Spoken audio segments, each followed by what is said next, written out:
První otázka. Podpůrný systém ve školství, poradenské systémy, diagnostická a informační centra, úloha výchovného poradce. Pedagogicko-psychologický poradenský systém v ČR. Školní poradenské pracoviště je v základní formě tvořeno činností školního metodika prevence a výchovného poradce. V rozšířené verzi školního poradenského pracoviště je činnost metodika prevence a výchovného poradce, kterého musí mít každá škola, doplněna také činností školního speciálního pedagoga anebo psychologa.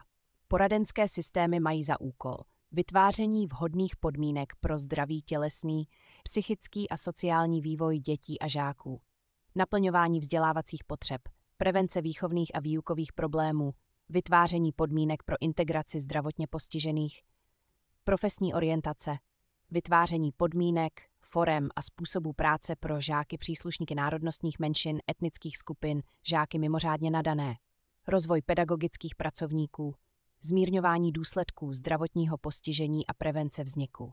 Výchovný poradce. Funkcí výchovného poradce je obvykle vykonává jeden z pedagogů na částečný úvazek, podpora žáků a studentů, případně jejich rodičů při řešení výukových a výchovných problémů. Při volbě dalšího studia a povolání, včetně pomoci při vyplňování přihlášek ke studiu. Školní metodik prevence sociálně patologických jevů. Koordinuje a realizuje školní programy prevence sociálně patologických jevů, prevence záškoláctví, závislostí, násilí, vandalismu, sexuálního zneužívání, prekriminálního a kriminálního chování, šikany a dalších sociálně patologických jevů. V případě, že na škole nepůsobí školní psycholog, pomáhá škole řešit výchovné a výukové problémy. Školní psycholog provádí specializované úkony související s diagnostikou výukových a výchovných problémů žáků s jejich odstraňováním či potlačováním. Do jisté míry poskytuje také konzultace k volbě povolání, poskytuje krizovou intervenci, provádí individuální a skupinová psychologická vyšetření žáků, vede výcvikové a další programy osobnostního rozvoje a prevence sociálně patologických jevů. Speciální pedagog pracuje se žáky, kteří jsou postiženi různými nedostatky tělesnými, smyslovými, duševními nebo poruchami chování a vyžadují tudíž zvýšenou péči. Řeší otázky jejich integrace mezi běžnou populaci. Provádí nápravné, reedukační a kompenzační činnosti. Informační a poradenské středisko pro volbu a změnu povolání IPS. Poskytuje poradenské služby všem občanům, kteří chtějí získat či šit svou kvalifikaci nebo potřebují poradit při změně povolání. IPS při poskytování svých služeb úzce spolupracuje se základními a středními školami a s ostatními sociálními partnery. Poradenství pro volbu povolání se zaměřuje zejména na poskytování informací o povoláních, předpokladech a způsobilosti pro výkon určitého povolání, možnostech studia, přípravy na povolání a možnostech pracovního uplatnění. IPS poskytuje individuální i skupinové poradenství. Uchazečům o zaměstnání a zájemcům o zaměstnání evidovaným na úřadu práce, žákům a rodičům základních škol, studentům středních škol, vyšších odborných škol a vysokých škol, dalším zájemcům o vzdělávání, jiným fyzickým nebo právnickým osobám, školy, zaměstnavatelé a tak dále. Pedagogicko-psychologický poradenský systém v ČR. Poradny poskytují komplexní pedagogicko-psychologické a speciálně pedagogické služby, pomoc při výchově a vzdělávání žáků, ambulantně. Tato zařízení zajišťují činnosti a služby pro žáky, studenty a jejich zákonné zástupce, školy a školská zařízení. Řadíme sem speciálně pedagogické, diagnostické, pedagogicko-psychologické, poradenské, preventivně výchovné, metodické, informační, napomáhají při volbě vhodných vzdělávacích postupů. Spolupracují s orgány sociálně právní ochrany, zdravotnickými zařízeními soudy a jile. Školská poradenská zařízení v daném kraji, to je pedagogicko-psychologické poradny a speciálně pedagogická centra spadají pod krajské úřady. Pedagogicko-psychologické poradny PPP poskytují služby pedagogicko-psychologického a speciálně pedagogického poradenství a pomoc při výchově a vzdělávání žáků. Zjišťují pedagogicko-psychologickou připravenost žáků na povinnou školní docházku a vydávají o ní odborný posudek. Doporučují zákonným zástupcům a řediteli školy zařazení žáka do příslušné školy a třídy a vhodnou formu jeho vzdělávání. Spolupracují při přijímání žáků do škol. Provádějí psychologická a speciálně pedagogická vyšetření pro zařazení žáků do škol, tříd, oddělení a studijních skupin s upravenými vzdělávacími programy pro žáky se zdravotním postižením. Speciálně pedagogická centra ESPC zaměřují se na poradenskou činnost pro děti a mladistvé s jedním typem postižení, popřes s více vadami. Zjišťují speciální připravenost žáků se zdravotním postižením na povinnou školní docházku. Zpracovávají odborné podklady pro integraci těchto žáků a pro jejich zařazení a přeřazení do škol a školských zařízení a pro další vzdělávací opatření. Vykonávají speciálně pedagogickou a psychologickou diagnostiku. Poskytují poradenské služby se zaměřením na pomoc při řešení problémů ve vzdělávání, v psychickém a sociálním vývoji žáků se zdravotním postižením. Střediska výchovné péče ESVP poskytují všestrannou preventivní, speciálně pedagogickou péči a psychologickou pomoc dětem zpravidla ve věku od 3 do 18 let, případně zletilé osobě do 19 let, s rizikem či s projevy poruch chování a negativních jevů v sociálním vývoji a dětem propuštěným z ústavní výchovy při jejich integraci do společnosti. ESVP poskytují konzultace, odborné informace a pomoc osobám odpovědným za výchovu, pedagogickým pracovníkům předškolních zařízení, škol a školských zařízení v oblasti výchovy a vzdělávání dětí s rizikem či s projevy poruch chování a negativních jevů v sociálním vývoji a při jejich integraci do společnosti. Druhá otázka. Základní charakteristiky osobnosti člověka, determinanty osobnosti, struktura osobnosti, možnosti školy v ovlivňování osobnosti žáka. Osobnost je souhrn intelektu, který v sobě zahrnuje vrozené dispozice, temperament, získané dispozice, morálka, postoje a specifické projevy, například jednání. Osobnost je vyjádření jedinečnosti každého člověka. Osobností se stává člověk během života. Determinanty osobnosti. Za prvé, biologické faktory. Vlohy, geny, zdravotní stav, potrava, ovzduší. Za druhé, sociální faktory. Sociokulturní, rodina, škola, prostředí, výchovné vlivy, zážitky, traumata, společenské normy, média. Za třetí, učení. Struktura osobnosti je tvořena celkem psychickou vlastností a rysů osobnosti. Ty jsou relativně trvalé a pro danou osobnost charakteristické, ovlivňují prožívání, myšlení, jednání a na jejich základě často předpokládat, jak se člověk zachová či jak bude jednat. Etapy vývoje osobnosti. Z fyziologického hlediska rozlišujeme prenatální období, rané dětství, předškolní a mladší školní věk, střední a starší školní věk, dospělost, stáří a pozdní stáří. Sigmund Freud tvrdil, že osobnost se skládá ze 3 částí: ID, ego, superego. Struktura osobnosti podle Freuda. ID, ono, řídí se pocitem slasti, je nevědomé a pudové malé děti po narození. Ego, já, vyvíjí se z ID. Cílem je uspokojit pudy na reálné úrovni. Dítě pochopí, že si na uspokojení musí počkat. Superego. No a já, svědomí, vyvíjí se během života, zvnitřňování norem a zákazů, regulační charakter. Sami sebe hodnotíme a určujeme si odměnu a trest. Osobnost tvoří schopnosti, rysy osobnosti, charakter, temperament. Za prvé, schopnosti jsou vlastnosti osobnosti. Člověk se s nimi nerodí, je vznikají a rozvíjejí se na základě vrozených vloh. Jejich úroveň je různá. Jedná se o soubor předpokladů k jednotlivým duševním funkcím a činnostem, řešení problémů, orientaci v situaci, věmové, intelektové, sociální, umělecké.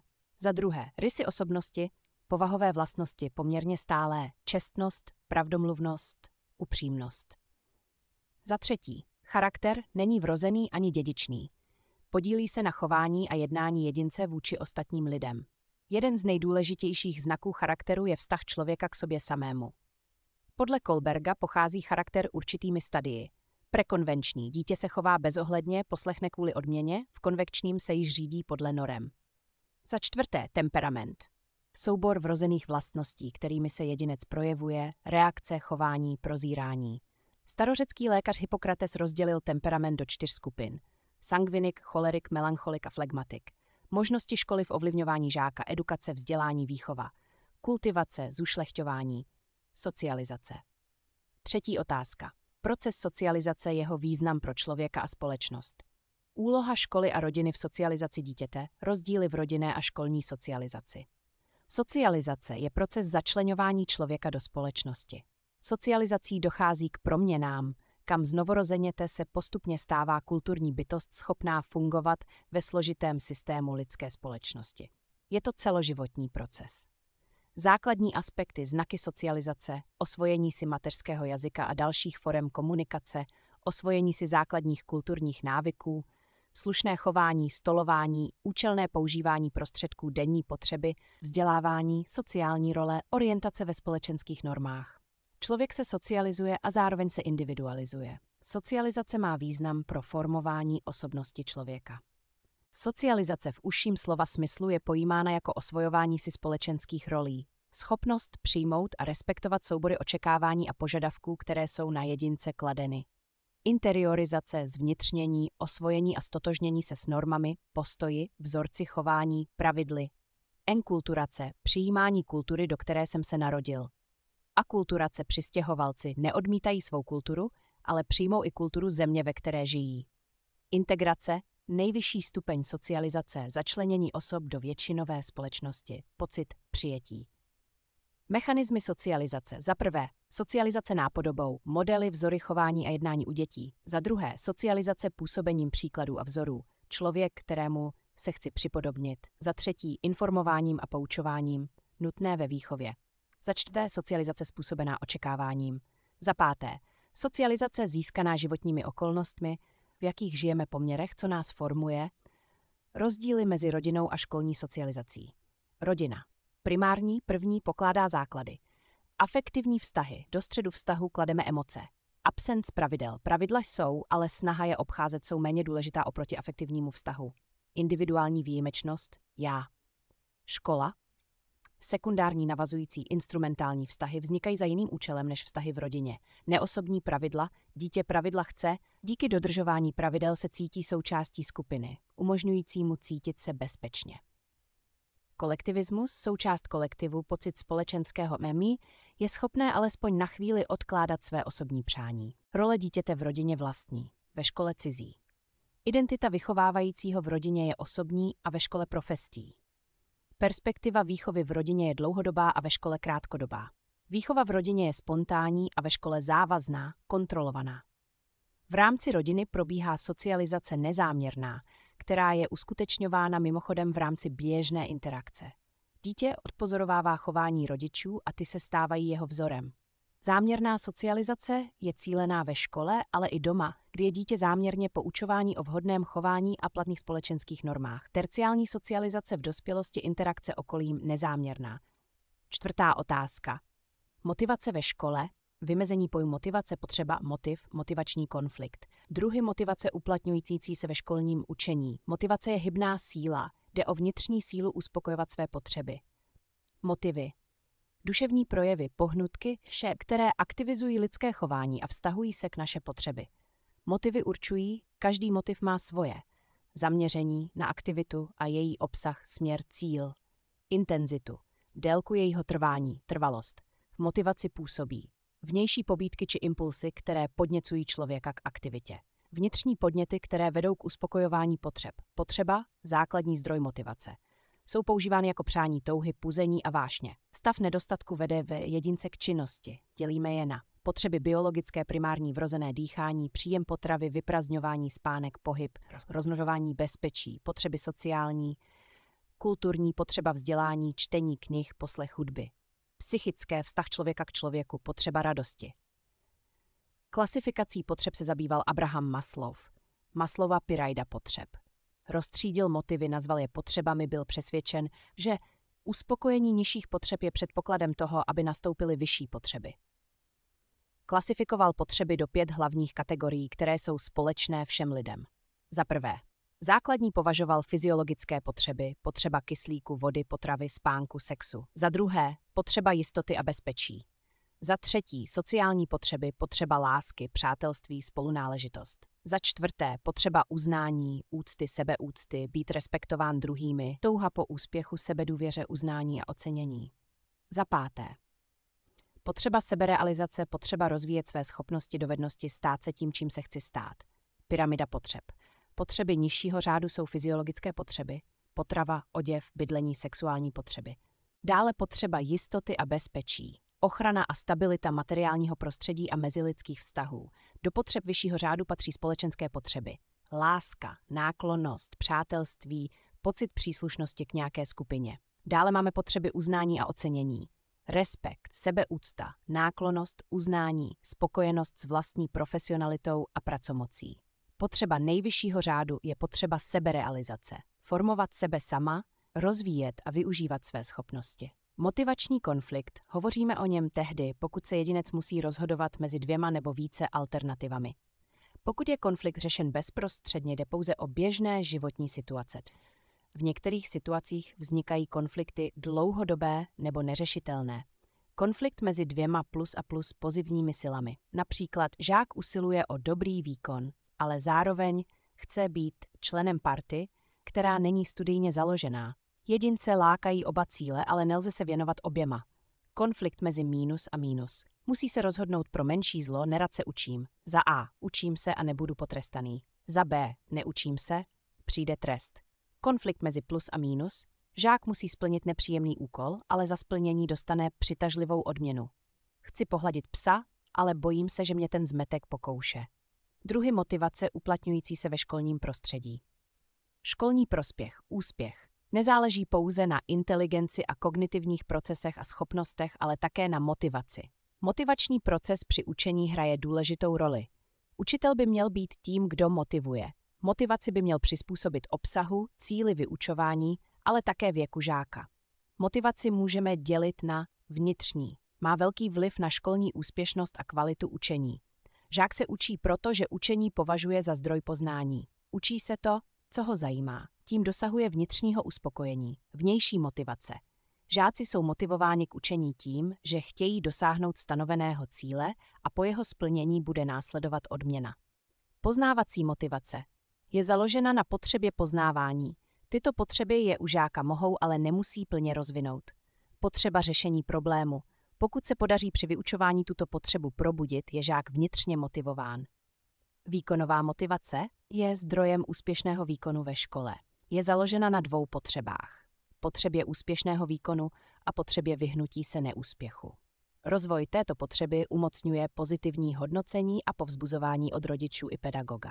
Sociální motivace plyne ze sociálních potřeb určující typ interakce žáka s jeho okolím a jsou silnou vnější motivací učební činnosti. Patří sem potřeba identifikace. Ta usnadňuje učitelovo působení na žáka. Potřeba pozitivních vztahů, základní lidská potřeba ve škole je uplatňována při kooperativním chování. Potřeba prestiže. Tendence dosahovat vysokého sociálního hodnocení. Snaha vyniknout nad spolužáky. Motivace je buď krátkodobá nebo dlouhodobá. Pozitivní nebo negativní. Co dělat? Chválit. Podporovat vnímání osobního procesu. Nahrávat studijním úspěchům. Stanovit individuální reálný cíl. Co nedělat? Porovnávat s ostatními. Zveličovat chybu. Opakovaně používat tresty. 5. otázka. Specifické poruchy učení. Stručné charakteristiky dyslexie, dysgrafie a dyskalkulie. Přístup k žákovi se specifickými poruchami učení. Specifické poruchy učení. Souhrnné označení různorodých skupin poruch, které se projevují obtížemi při nabývání a užívání školních dovedností u jedinců s alespoň průměrným intelektem. Nejčastější důvod pro zařazení dítěte do kategorie integrovaných žáků. Poruchy vývojové vztahují se k určité fázi vývoje. Poruchy specifické jde o postižení zpravidla jedné vývojové oblasti. Etiologie. Nauka o příčinách a původu nemoci. Dyslexie. Speciální porucha čtení spočívající v tom, že při normálním vývoji inteligence není dítě schopno naučit se číst běžnými metodami. Slovní slepota. U nás je to porucha čtení, ale ve světě obecná porucha. Většinou se neobjevuje samostatně, bývá v kombinaci s dysortografií. Nejčastější chyby. Vypouštění písmen, částí slov, zaměňování písmen, psík, písek. Mistr, ministr. Zaměňování akusticky podobných písmen. M a N, V a F, S a Z. Nedostatek směrové orientace vpravo, vlevo. Doma, modanno, sen, nes, záměna tvrdých a měkkých slabik dysgrafie. Dítě není schopno napodobit tvary písmen, nepíše na řádku, zaměňuje, zrcadlově obrací písmena, písmo neobratné, těžkopádné, nečitelné. Je to porucha motoriky. Dysortografie, porucha pravopisu, především při diktátu, souvisí s poruchami sluchové analýzy. Dítě potřebuje 3x tolik času. Chybí cit pro jazyk, skloňování časování, dysfunkce pravé mozkové hemisféry, dyskalkulie, porucha matematických schopností. Druhy dyskalkulie, praktognostická narušení schopnosti manipulovat s konkrétními předměty nebo kreslenými symboly. Verbální, problémy s označováním počtu a množství předmětů. Lexická, problémy při čtení číslic, především vícemístná čísla, nuly mezi čísly. Grafická, neschopnost psát číslice formou diktátu či přepisu. Ideognostická, porucha v chápání matematických pojmů a vztahů. Operacionální, neschopnost provádět matematické operace, záměna plus a mínus. Žákovi z ESPSP. Škola umožní žákům v souladu s pedagogickými principy individuálního přístupu a v souladu s obsahem individuálního vzdělávacího programu užívat dostupné kompenzační pomůcky, kalkulátor, počítač, diktafon, bzučák, speciální učebnice a podobně. Kompenzovat zkrácení doby pozornosti a další příznaky postižení individuální formou zadání i plnění úkolů a zohlední příznaky specifické poruchy učení nebo chování v hodnocení a klasifikaci žáka. Individuálního pracovní tempo žáka. Využívání možnosti úpravy rozsahu učiva a odpovídajícího snížení nároků na školní výkony žáka zatížené poruchou. Individuální úpravy způsobu hodnocení a klasifikace s přihlédnutím k postižení žáka. Například při výuce jazyků je třeba upřednostňovat ústní osvojování, doplňování textu, omezit psaní diktátů a individuálně upravit způsob psaní, při čtení užívat kratší texty, kontrolovat porozumění, při psaní preferovat kritérium čitelnosti před úpravností, při poruše matematických schopností využívat co nejvíce názorných pomůcek. 6. otázka. Význam učení pro život člověka. Základní druhy učení senzomotorické, kognitivní a sociální. Základní principy učení pokusem a omylem, vhledem, posilováním, nápodobou a identifikací. Učení je každodenní činnost člověka, která se rozvíjí již od dětství. Aktivní a tvořivý proces, jehož výsledkem je získávání vědomostí, dovedností, návyků a zkušeností. Vše, co není vrozené, je naučené. Učení záměrné má stanovit cíl a obsah, probíhá v organizovaných podmínkách, nazývá se učení intercionální. Učení bezděčné, nezáměrné, neúmyslné, živelné. V útlém věku u dětí, ale i v pozdějším věku. Ve škole se tento druh učení nedoceňuje a je přehlížen. Je bez záměru a cíle. Vědomosti, osvojené poznatky intelektové. Dovednosti, osvojené činnosti senzomotorické. Základní druhy učení je senzomotorické. Pohybové návyky. Uskutečňuje se jako cvičení, výcvik, trénink, učení manipulačních a pracovních činností. Dělíme ho na imitační učení. Cvič, dělej podle mě, nejrozšířenější. Důležité je správné předvedení ukazka, neboť představa pohybu se vytváří přes zrakový analyzátor. Fixace dovedností se provádí mnohonásobným opakováním. Instruktační cvičení.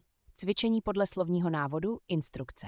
Představa pohybu se vytváří podle slovních pokynů, před prvním pokusem musí sdělení analyzovat a zpracovat. Nutné znát používané termíny. Zpětnovazební. Uč se ze svých chyb. Informace o provedené dovednosti se doví až po jejím absolvování. Pokus, omyl. Zpětnou vazbu dává učitel nebo výsledek činnosti. Problémové učení. Náročný druh učení vyznačuje samostatnost a tvořivost, praktickému pokusu předchází myšlenková analýza a formulace předpokládaného možného řešení. Fáze senzomotorického učení. Kognitivní, fixační zdokonalování, rychlost, přesnost, bezchybnost, fáze tvořivosti. Kognitivní učení probíhá v rámci zpracování informací, poznávání a porozumění různých vztahů, pravidel, je předpokladem rozvoje poznávacích procesů. Jeho efektivita závisí na dosažené úrovni rozumových schopností. Schopnost porozumět souvislostem. Motivací pro kognitivní učení je orientace, porozumění okolí, sobě samému, posiluje se pocit jistoty. Sociální učení probíhá v interakci s ostatními lidmi. Umožňuje, aby jedinec porozuměl pravidlům a přizpůsobil své chování. Osvojování komunikačních dovedností, postojů a hodnot, norem chování a sociálních rolí. Základní principy učení. Napodobování, nápodoba. Speciální varianta sociálního učení. Přejímám způsoby chování, které pozoruji u jiných lidí. Nápodoba je možná pouze tehdy, když je k dispozici vzor. Lidé napodobují chování, které je pro ně důležité. Motivací je to, že díky snadno dosáhnou žádoucího cíle. Identifikace stotožnění s nějakou osobou. Přejímání jejich názorů a napodobování jejich projevů jako celek oproti nápodobě. Takový vzor bývá až nekriticky akceptován. Identifikace je založena na citové vazbě obdivu k určité autoritě. Bývá běžná v dětství identifikace s rodičem s někým, ke komu má citovou vazbu. Pokus omyl. Podstatou tohoto typu učení jsou náhodné pokusy, které buď vedou, nebo nevedou k úspěchu. Následně je fixován pouze úspěšný pokus. Vtiskání. Tento typ učení má genetický základ a velice silně ovlivňuje jedince. Výsledky vtiskání se nedají následně modifikovat, případně jen velmi těžko. Vtiskávání je intenzivní především v útlém dětství. Působení obrazu je v této době velmi silné. Dítě si pohledem fixuje své rodiče stejně jako jiná mláďata svoji matku. Obraz rodičů si potom nese ve své paměti celý život. Pokusy se zvířaty dokázaly, že lze mláďatům předložením jiného obrazu zafixovat jako jejich matku cokoliv a na svoji skutečnou matku potom nereagují. Pokusy s kachničkami. Vledem. Jedinec dojde k náhlému a spontánnímu pochopení v určitém momentu řešení problému a celou situaci vidí v její celistvosti, chápe její logiku a interakce s okolím a dalšími situacemi. Známý experiment byl založen na tom, že opice byly zavřeny v kleci a před klecí visel trs banánů v takové vzdálenosti, aby na něj opice nedosáhly. V kleci však byla tyč. Po marném natahování končetin k trsu opicím došlo, že ta tyč v kleci se dá použít k přitažení trsu banánů, které je pak možno sníst. Posilováním. Je jednou z jednodušších forem sociálního učení, kdy určité chování či jednání je posíleno, odměněno. Podnětem jsou sociální povahy, což jsou různé podoby sociální akceptace, reakce, pochvaly, uznání. Když po nějakém chování přijde odměna, zvyšuje se pravděpodobnost zopakování chování. Pokud přijde trest, snižuje se pravděpodobnost opakování chování. Pokud určité chování je bez odezvy, chování postupně vyhasíná. 7. otázka. Autorita a její přijetí skupinou. Autorita učitele. Autorita učitele. Termín autorita ve spojení s učitelem se používá ve významech. Autorita pravomocí, legitimní moci. Vyplývající z formálního, úředního, právního postavení. Učitele jako zástupce společnosti vůči žákům. Učitel je formálně pověřený určitým rozhodováním, organizací vyučování, klasifikací. V tomto významu se jedná o formální autoritu. Je dána zákony a předpisy, které vymezují jeho postavení. Neformální autorita. Tato autorita označuje kvalitu vztahů žáků k učiteli, dobrovolné přijetí a dobrovolné uznání jeho postavení. Tato autorita není dána automaticky formálním postavením učitele. Učitel o ní musí usilovat a i po dosažení ji musí neustále udržovat a obnovovat vůči novým žákům. Vynucená autorita. Autoritativní učitel uplatňuje svůj vliv na žáky za pomocí častých rozkazů, trestů, potlačování svobodné iniciativy a svobodného projevu, nezájem o žáka a jeho potřeby. Vztah mezi učitelem a žáky je založen na nedůvěře, na čem se zakládá neformální autorita učitele. Je podmíněna vlastnostmi a jednáním učitele, vztahem mezi učitelem a žáky a prostředím, do kterého je vztah zasazen. Prostředí. Autorita učitele je mimo jiné ovlivněna i klimatem školy, vzájemnými vztahy mezi pedagogy, klimatem třídy. Pro vznik neformální autority má význam i rodina žáků, vztah rodičů ke škole a k učiteli. Význam má i uznání učitele v dané komunitě. Žáci. Důležitou podmínkou na straně žáků proto, aby si v nich vybudoval autoritu, je jejich motivace k učení a zájem o vyučovací předmět. Záleží na učiteli, jak dokáže žáky zaujmout a motivovat. Učitel. Na straně učitele mezi podmínky budování autority patří odborná způsobilost. Nutnost, bez ní autoritu učitel nezíská, nutnost neustálých doplňování informací a vzdělávání v oboru. Pedagogická způsobilost, pedagogické mistrovství, příprava, plánování výuky, organizace, prezentace, zaujetí, vysvětlování, řešení konfliktů, chování vůči žákům, komunikace. Vztah učitele k vlastnímu předmětu. Vztah umění vzbudit zájem o předmět, motivace k učení. Vztah učitele k žákům, zda je kladný, má o ně zájem, zda mu na nich záleží. Osobní vlastnosti učitele. Spravedlnost, objektivnost, pravdomluvnost, čestnost, určitá míra tolerance, klidné vystupování. Všeobecné vzdělání nejen ve svém předmětu. Veřejné působení učitele. Zvláště v menších městech. Vystupování, vzhled a způsob vyjadřování. S autoritou souvisí také otázka, zda učitel může či má svým žákům tykat a jak je má oslovovat. Na střední škole vykat. Podpora jejich autority. Tykání žáků učiteli se nedoporučuje. Spíše dochází k narušení autority. Autorita učitele je nezbytným předpokladem jeho práce. Důležitá součást efektivního vyučování. Vybudování neformální autority je dnes těžší než dříve. Hovoří se o krizi autority a o krizi odpovědnosti ve společnosti. V souvislosti s autoritou se objevuje problém moci učitele nad žáky a možnosti jejího zneužití, například citovým vydíráním u neformální autority. 8. otázka. Teorie psychického vývoje.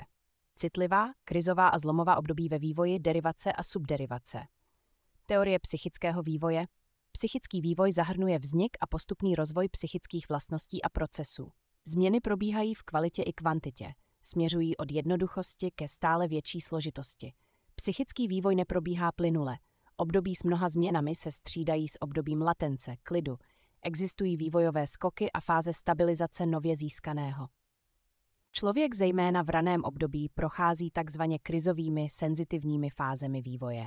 Teoriemi psychického vývoje se zabývali. Sigmund Freud vytvořil jednu z prvních periodizací, pozornost na vývoj v dětství. Klíčové jsou oblasti, které jsou uspokojovány pudu libida. Orální fáze, narození až 1 rok, ústa, sání. Anální fáze 1,5 až 3 roky. Největší pocit slasti se zadržováním nebo vyměšováním stolice. Dítě si uvědomuje oblast, ve které se samo může rozhodovat. Falická fáze 4 až 7 let. Genitálie. Zájem o nahé tělo, masturbace, dívky závidí chlapcům penis, platonická láska k rodiči opačného pohlaví. Oidipův elektřin komplex. Bohyně Elektra. Latentní fáze 6 až 12 let. Libido ustupuje do pozadí, dítě se soustředí na školu. Genitální fáze 12 až 16 let. Platonická láska se přesouvá mimo rodinu. Erik Erikson. Psychoanalytik. Každé období má svůj úkol, musí vyřešit psychický rozpor. 8 v období života bez přesného časového vymezení probíhá individuálně. Kritická období. Jasně dané, je to nevratný děj. V určitém období se musí něco stát, aby se stalo něco dalšího. Především v dětství, v prenatálním vývoji, předčasně narozené dítě, které nemá vyvinutý zrak, už bude mít poruchu zraku, nelze to dohnat. Má vliv na vývoj psychiky. Citlivá období. Vývojová krize nejsou u člověka jasně dané, někdy označována jako senzitivní. Pokud se nestane nějaká věc v určitém okamžiku, jde ještě dohnat, na rozdíl od kritického vývoje. Dítě musí po narození získat bazální pocit důvěry, aby mohl fungovat ve společnosti, ale jde to i dohnat později. Zlomová období. Jsou to období velkých vývojových předělů, které zvýšenou měrou otevírají možnosti aktivizace vývojových tendencí. Vyvíjející se jedinec zažívá pocit nových možností, otevírajících se horizontů nových aktivit. Pokud je výchovné okolí vůči nim vnímavé a tyto tendence podporuje, dochází k facilitaci, usnadnění, povzbuzení psychického vývoje. Deprivace. Citové strádání je to psychický stav, kdy nejsou uspokojovány základní potřeby jedince. Dělíme je na 2 základní typy. Za prvé, deprivace základních biologických potřeb. Tělesné zanedbání, nedostatek optimální výživy, hygieny, přístřeší, tělesné týrání, zneužívání sexuální nebo zneužívání dětské práce, přenášení rodičovských povinností na dítě. Za druhé, psychická deprivace. Smyslová, kognitivní, sociální, citová. Náprava deprivace je možná, nejlépe začleněním do funkčního prostředí, kde se jedinci dostává všech citových a jiných podnětů. Čím je deprimovaný jedinec mladší, tím je náprava snazší. Subdeprivace. Méně závažná forma deprivace je hůře identifikovatelná. Vyskytuje se především u dětí v ústavní péči a z dysfunkčních rodin. 9. otázka. Pojem problémové chování a specifické poruchy chování. Možné příčiny problémového chování, projevy problémového chování, možnosti nápravy problémového chování. Postup školy vůči děti s problémovým chováním. Pojem problémové chování a specifické poruchy chování. Etopedie. Obor, který se zabývá poruchami chování. Poruchy chování jsou projevy chování dětí a mládeže, které nerespektují ustálené společenské normy. Vyskytují se hlavně u sociálně narušené mládeže, ale také u jedinců s jiným typem postižení. K jejich vzniku přispívá vliv nevhodného nebo nedostatečného výchovného působení, vlivy sociální nebo určité dispozice osobnosti na podkladě centrálního nervového systému. V tomto případě hovoříme o vývojové nebo specifické poruše chování SPCH. Poruchy chování hodnotíme podle jejich společenské závažnosti a důsledků pro život jedince. Problémové chování, vzdorovitost, lhaní a podvody. krádeže, záškoláctví, šikana, potulky a útěky. V současné době se pro specifické poruchy chování používají tyto diagnostické termíny. LEE, lehká mozková dysfunkce, velmi obecný název. ADD, porucha koncentrace pozornosti s problémy v percepčně motorických oblastech. ADHD, porucha koncentrace pozornosti spojená s hyperaktivitou a impulzivitou. Některé uváděné příznaky jsou společné, prolínají se. V posledních letech je z výše uvedených termínů nejčastěji užíván termín ADHD, řada odborníků však i nadále považuje za nejobsáhlejší a nejvýstižnější termín LMDE. Možné příčiny problémového chování. Příčiny projevů specifických poruch chování je třeba hledat v drobných odchylkách funkce centrálního nervového systému, které mohou vznikat v důsledku genetických příčin, v důsledku poškození mozku v průběhu nestandardního porodu či těhotenství, případně v důsledku jiných onemocnění nebo poškození prodělaných v průběhu let, jež jsou kritická pro rozvoj a zrání centrálního nervového systému. Projevy problémového chování. LMD, lehká mozková dysfunkce. Poruchy učení, poruchy koncentrace, hyperaktivita, únava, poruchy nálady, agresivita, neklid, nervozita, poruchy řeči, ADHD a ADD. Diagnózu ADHD nelze jednoznačně přidělit všem neposedným dětem, které vyrušují a jsou roztěkané nebo jsou nevychované, nemají určené hranice a pravidla. Vztahuje se na obzvláště výrazné a dlouho přetrvávající obtíže. Nejméně 6 z následujících symptomů musí přetrvávat po dobu nejméně 6 měsíců, a to v takové intenzitě, která je nepřiměřená pro daný vývojový stupeň dítěte. Často věnuje bedlivou pozornost detailům nebo dělá chyby z nedbalosti ve školních úkolech a při dalších aktivitách. Často má obtíže v koncentraci pozornosti na úkoly nebo hry. Často vypadá, že neposlouchá, co se mu říká. Často nepracuje podle instrukcí, nedokončuje práci, má nepořádek na svém místě ve svých věcech, přičemž tyto projevy nejsou projevy opozičního chování, vzdoru nebo nepochopení instrukcí. Často má problémy v organizování svých úkolů a aktivit. Často oddaluje plnění školních i domácích úkolů, které vyžadují intenzivní mentální úsilí. Často ztrácí věci nezbytné pro školu a zájmové aktivity. Často se nechá rozptýlit cizími podněty nepatřícími k věci. Často je zapomnětlivý v denních činnostech. Alespoň 4 z následujících symptomů hyperaktivity, impulzivity přetrvávají alespoň 6 měsíců v takovém stupni, který je neslučitelný s vývojovou úrovní dítěte. Často třepe rukama nebo nohama, vrtí se na židli. Často opouští místo ve třídě nebo v situaci, v níž se očekává, že zůstane sedět. Často běhá kolem v situacích, kdy je to nevhodné. Často není schopen klidně si hrát nebo provádět klidnější činnosti ve volném čase. Často vyhrkne odpověď, aniž si poslechne otázku. Často má potíže při stání v řadě, při hrách nebo skupinových činnostech. Tyto projevy se musí objevovat doma i ve škole, popřípadě na jiných místech. Z toho vyplývá nutnost spolupráce s rodiči v průběhu diagnostického procesu. Možnosti nápravy problémového chování. Diagnostika i vedení nápravy specifických vývojových poruch je záležitostí zejména pracovníků pedagogicko-psychologických poraden, ale orientačně by rozpoznání a hlavní zásady práce s postiženými žáky měli zvládat všichni učitelé. Speciálně pedagogický přístup je kombinován s farmakologickou léčbou, ta je podávána na základě teorie, že příčinou hyperaktivity je porucha funkce vzruchu v centrální nervové soustavě. Možnosti nápravy poruch chování. Základem úspěchu je co nejvíce porozumět příčinám, snažit se poodhalit smysl daného chování, získat co nejvíce informací o subjektu i kontextu, proč se to dítě tak chová, problém zpravidla v rodině. Řešení spočívá obvykle v kombinaci proaktivních a restriktivních strategií. Proaktivní strategie. Pro sociální pedagogiku jsou typičtější. Je to úprava sociálního prostředí, zlepšení podmínek pro smysluplné trávení volného času, zlepšování sociálních dovedností subjektu, případně psychoterapie nebo farmakoterapie. Restriktivní teorie. Ty spočívají v omezení subjektu, dítěte v jeho chování, ochrana jeho i druhých, tresty. Postup školy vůči dítěti s problémovým chováním učitel. Výchovný poradce. Školní psycholog a školní speciální pedagog. Prevence. Primární aktivity zaměřené proti vzniku poruchy chování. Sekundární, včasné vyhledávání problému a jejich řešení. Řešení se vždy odvíjí od problému jako takového a prostředí, ve kterém dítě žije. ADHD. Zadávání jednotlivých úkolů a důsledné sledování jejich plnění. Střídání činností. Spolupráce s odborníkem. Lhavost. Získat k žákovi, který lže, větší důvěru, aby za ním mohl kdykoliv přijít a nebát se mu cokoliv říct. Připravit žákům pozitivní půdu, na které by se cítili bezpečně. Podpořit žáka psychicky, v hodinách více chválit, aby měl pocit, že má učitel o něho zájem, a nevynucovat si zájem nějakými nepravdivými příběhy.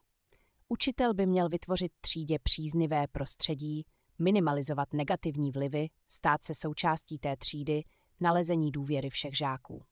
Záškoláctví. Je důležité, aby záškoláctví bylo odhaleno co nejdříve, šla jednou nebo dvakrát za školu. Důležité je odhalit příčinu. Do spolupráce zapojit rodiče a výchovného poradce a přijít na nějaký způsob, jak dítěti usnadnit chození do školy, aby nemělo strach. Pokud rodiče nejsou svolní s tím něco dělat, řešit s orgány sociální péče. Krádeže. Prošetřit, jestli to opravdu udělal žák, na kterého mají podezření. Měl by to řešit s celou třídou, zeptat se na jejich názor. Pokud by to mělo pozitivní vliv, tak zavolat policii, aby si žáci uvědomili, že se to nepřejde jen tak a zůstane. Při vyšetřování a ptaní se jednotlivých žáků by neměl být učitel s ním sám v místnosti. Pokud viníka odhalí, zjistit důvod, jídlo nebo pití, musí to dále řešit s rodinou anebo dále s orgány sociální péče. Drogová závislost. Všímat si žáka, výrazně zhoršovat v prospěchu, lajdáctví, náhlé změny nálad, podrážděnost, neochota spolupracovat, jindy apatie a uzavřenost, zvýšená únava. Při podezření ohlásit rodičům. Někdy nastává problém u rodičů, někdy problém svého dítěte popírají. Dát informace, kam se mohou obrátit, nebo je poslat k drogovému preventistovi. Pokud se stav žáka nelepší, tak to oznámit na orgán sociální péče. Učitel v této oblasti může sloužit jen v roli preventisty a dát žákům dostatečné informace, aby drogu vůbec brát nezačali. Závislost na hracích automatech. Učitel si asi nejdříve všimne nějaké změny v chování žáka a až poté začne řešit jejich příčinu. Učitel vidí žáka u automatu nebo ho někdo upozorní, že někoho viděl u automatu. Učitel se nesmí nechat ulichotit tím, že mu žák slíbí, že se z toho sám dostane, protože je to nemožné. Učitel musí upozornit rodiče, jaké má jejich dítě problém a že potřebuje odbornou pomoc. Učitel může dát rodičům informace, kam se mohou obrátit s žádostí o pomoc, doporučí jim návštěvu psychologa. Agresivní poruchy chování. Učitel může chování tohoto jedince krotit ve výuce. Rodičům doporučit navštívit školního psychologa. Agresivita u dětí narůstá a učitelé jsou většinou proti ní bezradní. Šikana. Včas rozpoznat projevy. Třídu sledoval i o přestávkách, co se tam děje. Patřičným způsobem řešit, nedovolit, aby žáci získali podezření, že jim šikana projde a že nebude pachatel potrestán. Ve třídě vytvořit takovou atmosféru, kde by bylo zřejmé, že se něco takového neutají. Může si také udělat sociometrické šetření, aby zjistil, jaké má kdo postavení ve třídě, a pak se na to zaměřit. Pokud tento problém odhalí, je potřeba to řešit s rodiči, s psychologem, popřípadě přeřazením žáka a agresora nebo oběti do jiné školy. 10. otázka. Inteligence a intelekt. Vlohy, schopnosti a nadání. Práce s nadanými žáky. Inteligence. Spadá do kategorie schopností. Je to obecná rozumová schopnost, která je dána člověku ve větší nebo menší míře. Inteligence je mentální úroveň, obecná schopnost adaptovat se do prostředí, schopnost řešit problémy. Druhy inteligencí. Fluidní, vrozená biologická inteligence, relativně nezávislá na učení a kulturní prostředí, vrchol 20 let. Krystalická, ovlivněna učením, zkušenostmi, prostředím a kulturou. Čím jsme starší, tím je větší.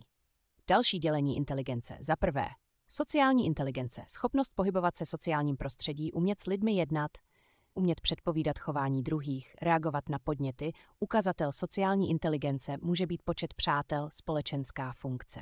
Za druhé, abstraktní inteligence. Schopnost chápat a operovat se slovy a představami a jinými symboly opírající se o logické myšlení, matematické myšlení. Lze ji změřit IQ testy.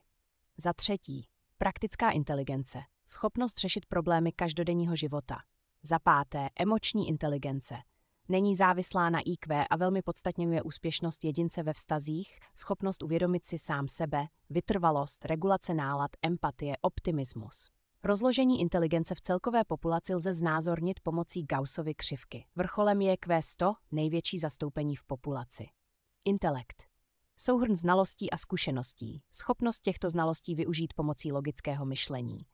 Schopnost logicky myslet, získávat informace a ty shromažďovat. Vlohy. Vrozená dispozice jsou základem schopností, je to potenciální možnost, že se na jejím základě vyvine některá schopnost. Schopnosti. Složité vlastnosti osobnosti, které jsou rozvinuté z vloh.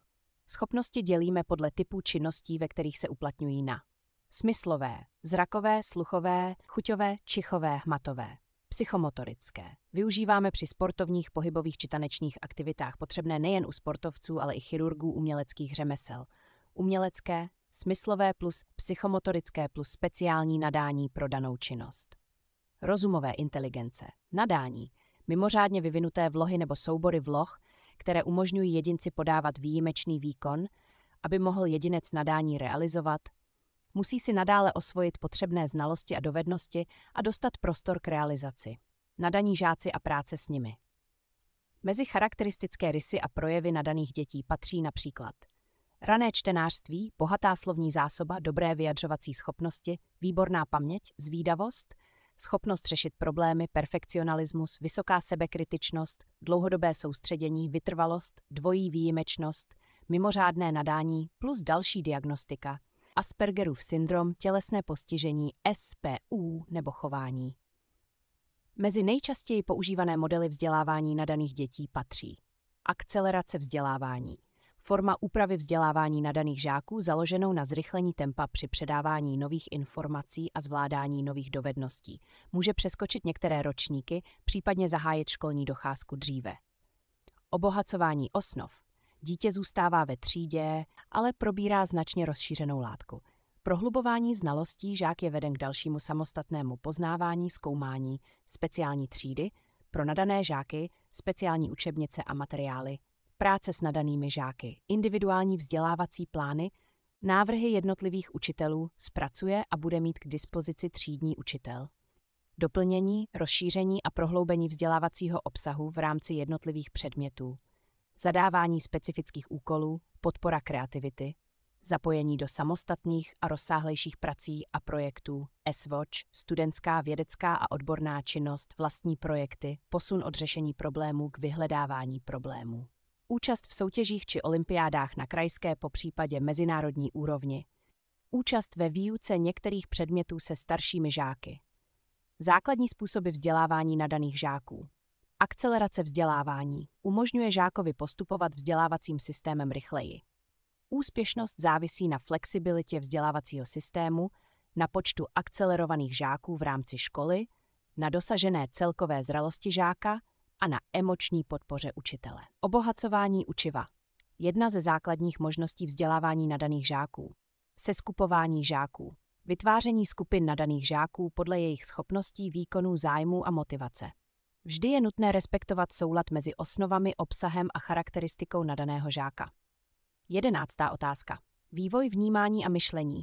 Charakteristika jednotlivých vývojových etap, jejich věkové vymezení. Možné problémy ve vývoji a možnosti pozitivního ovlivnění. Vnímání zachycuje, co v daný okamžik působí na naše smysly, výsledkem je věm, který nám umožňuje základní orientaci v prostředí. Vnímání zahrnuje psychický pochod, rozpoznání objektu nebo reality, emoční a intelektovou interpretaci ve spojeních s minulými zkušenostmi. Myšlení. Proces zpracování a využívání informací. Myšlení nám umožňuje veškerou komunikaci a interpelaci s okolím. Některé formy myšlení u lidí probíhají formou vnitřní řeči. Je to velmi významný prvek procesu myšlení. Vývojové pojetí myšlení se opírá o teorii Piageta, 3 fáze, senzomotorické, obrazově názorné, stadium formálních operací, charakteristika jednotlivých vývojových etap. Za A. Prenatální období, psychický vývoj již probíhá, pohybové aktivity plodu, komunikace s matkou, formování vztahu matka-dítě. Rizikové faktory ve vývoji, životospráva, na kouření, alkohol, stres, nemoci, záření, samotný porod, komplikace. Za B. Novorozenec do 28. dne dobře vybaven pro komunikaci, sluch zrak 20 až 30 cm dokáže sledovat. Dotek emočně důležitý. Za kojenec od 29. dne do 1 roku. Utváření citového vztahu s matkou, pocit jistoty bezpečí, psychická deprivace 6 až 15 měsíců při zhoršení emočních podmínek. Příprava na vývoj řeči, sleduje, brouká, žvatlá 8. až 10. měsíc. Chápe význam některých slov, 1 rok začíná vyslovovat. Vytváření vztahů k prostředí, vývoj, pohyby, vnímání, poznávání a myšlení. Jedná se o fázi senzomotorické inteligence, řeči, učení, záměrné jednání, vývoj já. Za D. Batole jen až 3 roky. Charakteristika období, výrazné osamostatnění, lépe chodí, vývoj řeči, období vzdoru, větší sebeobsluha. Rozvoj hrubé a jemné motoriky. Kognitivní vývoj končí senzomotorická inteligence, začíná etapa symbolického a předpojmového myšlení. Po 1 roce experimentuje, zajímá se o všechno nové, je zvědavé. 2. rok života začíná využívat symbolů, 2. až 4. rok symbolické myšlení. Dítě už nepotřebuje mít věc přímo před sebou, má, aby o ní přemýšlelo. Sociální vývoj. Odloučení od matky spouští prudké separační reakce. Nárůst samostatnosti v sebeobsluze při jídle, rozvoj hry, konstrukční, funkční, symbolické, děti si hrají paralelně vedle sebe, později kooperační hra. Za E. Předškolní období 3 až 6 let. Rychlý rozvoj řeči, říkanky, písničky, pohádky. Pozornost je trvalejší, učí se dovednosti potřebným pro nástup do školy, rozšiřujeme si vědomosti. Motorika, rozvoj kresby, početní představy, kognitivní vývoj. Kolem 4 let se dostává ze symbolického na vyšší úroveň názorného, intuitivního myšlení, usuzování je vázáno na vnímání a představování, myšlení je předoperační. Za F. Mladší školní věk 6 až 11 let, učí se zvládat relativně dlouhodobé odloučení od rodiny, učí se přijmout autoritu učitele, soustředit se na výuku a integrovat se do skupiny spolužáků. Období mladšího školního věku lze celkově charakterizovat jako relativně klidné a bez dramatických vývojových změn. Normálně se vyvíjející dítě se snaží být co nejvíce aktivní, rádo spolupracuje s druhými a chce poznávat okolní svět. Pubescence 11 až 15 let. Pohlavní dospívání. Nově mnohem hlouběji chápe svou individualitu a hledá v přeneseném a často i doslovném významu svůj osobitý rukopis. Adolescence 15 až 18 let. Na začátku je pohlavní zralost a ukončení základní školy. Na konci ekonomická nezávislost a nástup do práce. Za I. Dospělost. Postupně narůstá úroveň psychosociálních dovedností. Zlepšuje se schopnost odpovědného a etického jednání a stabilizují se základní životní postoje. Problémy ve vývoji, poruchy učení, dyslexie, dysgrafie, dysortografie, dyskalkulie, dyspraxie, dysmúzie, poruchy řeči, dysfázie, vývojová nemluvnost, dyslalie, výslovnost, patlavost, koktavost, zadrhávání, poruchy chování, ADHD, hyperaktivita, poruch psychického vývoje, autismus, Aspergerův syndrom, možnosti pozitivního ovlivnění, zachycení vývojové poruchy. Navázání kontaktu s rodinou, navázání kontaktu se školou, individuální učební plán, odborná pomoc, dětský lékař, pedagogicko-psychologická poradna specialista. Kladná motivace, posílení dalšího vývoje. 12. otázka. Náročné situace v životě dítěte, krize a jejich typy. Možnosti vyrovnání s náročnými životními situacemi. Náročné situace v životě dítěte. Náročná situace je taková situace, která klade na člověka zvýšené nároky než obvyklé situace a při níž dosažení cíle nebo uspokojení potřeby předpokládá překonání určitých překážek. Při náročné životní situaci dosažení cíle není uskutečnitelné běžnými postupy. Jedná se o situace konfliktní, frustrující, stresující. Tyto situace nejsou něčím v zásadě záporný, většinou mobilizují síly, zvyšují výkonnost. Člověk se s nimi dokáže vypořádat sám, útočné, agrese, aktivní vybití, například sport, a únikové strach, například denní snění. Krize a jejich typy. Krizové životní situace. V krátkém čase vyostřená situace, kterou na rozdíl od náročné životní situace již není jedinec schopen sám překonat a pomocí vlastní strategie zvládnout vnitřní či vnější zátěž. Traumatické jsou nepředvídatelné, velmi bolestivé, ztráta blízké osoby, vážné onemocnění. Důsledek životních změn, doprovodné, které přicházejí objektivně, rozvod, stěhování, odchod do důchodu. Typy náročných a krizových situací v životě dítěte. Narození sourozence, nemoc dítěte nebo člena rodiny, odloučení dítěte od rodičů, nástup dítěte do výchovně vzdělávacích institucí, adopce, umístění dětí do náhradní rodinné péče, týrání dětí, rozvod rodičů, smrt rodičů, nevlastní rodič, možnosti vyrovnávání s náročnými životními situacemi. Pro každého jedince je charakteristický určitý způsob se s těmito situacemi vyrovnat. Všichni se ale snažíme těm situacím bránit, vyrovnat se s nimi a odstranit jejich negativní působení. 2 vývojové počáteční techniky vyrovnání s náročnými životními situacemi jsou agrese a únik. Od agrese jsou odvozeny především aktivní techniky, vzbuzování pozornosti a egocentričnosti, projekce, identifikace, introjekce, kompenzace, sublimace, racionalizace, trestání sebe sama. Agrese má mnoho podob a lze ji rozdělit na přímou a nepřímou. Přímá. Hrubé násilí, útok, zlost, vztek. Nepřímá. Pomluvy, výhrůžky, nadávky, urážky, ironie. U žáků dochází v důsledku stresu a frustrace převažující projevy vyrušování, neklidu, vzájemné napadání, konflikty. Vzbuzování pozornosti, egocentričnost, zejména u dětí, které jsou rozmazlovány nebo podceňovány, u těch, co ztratili výsadu středu pozornosti, narození sourozence, snaha upoutat pozornost křikem, skákáním do řeči, krádežemi, zlobením, kouřením, účesem, oblíkáním, hlasitým smíchem. Projekce. Obranný mechanismus přisuzování záporných vlastností a vlastních nedostatků jiným osobám, většinou při školních nezdarech. Identifikace, obranný mechanismus, totožňuje se s někým jiným, tím si dodává sebedůvěru. Pokud dochází k přehnané identifikaci, dochází ke ztrátě vlastní osobnosti. Kompenzace, nedosažitelné je kompenzováno dosažitelným. Racionalizace, běžný obranný mechanismus. Jde o vysvětlování a omlouvání často nevhodného a iracionálního chování sociálně přijatelnými důvody. Vytváření konstrukcí umělého vysvětlení, jimž má být zamlčen sobě i ostatním neúspěch. Trestání sebe sama. Dítě chápe neúspěch jako trest za své prohřešky. Lze chápat jako dovnitř obrácenou agresi. Od techniky úniku jsou odvozeny pasivní techniky. Izolace, regrese, fixace, potlačení a popření, opačné reagování, negativismus, únik do nemoci nebo fantazie. Únik je hodnocený většinou negativně jako bázlivost, ustrašenost, nedostatek odvahy.